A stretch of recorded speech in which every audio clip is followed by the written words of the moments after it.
For me, Shanghai is a fascinating city, not just because of its amazing skyscrapers or bright lights, but because of its rich and vibrant cultural life. Take the power station of art, for example. It used to be an old power plant, but now it's a modern art museum. I think it's really cool that they kept the name Power Station. It shows how the city respects its history while creating something new. Right now, the museum is showing exhibitions of two world-famous architects, I.M. Pei and Alvaro Siza. Pei was a bridge between Eastern and Western cultures, and Siza is a master from Portugal. Even though the exhibitions are about architecture, the people who come to see them aren't just architects or designers.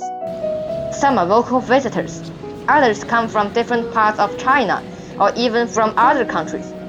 They come to feel inspired by art and culture. And that's what makes Shanghai so special to me. It's a modern city that brings together the old and the new, the East and the West. It's a place where culture is alive, open, and shared with everyone. That's why I love Shanghai.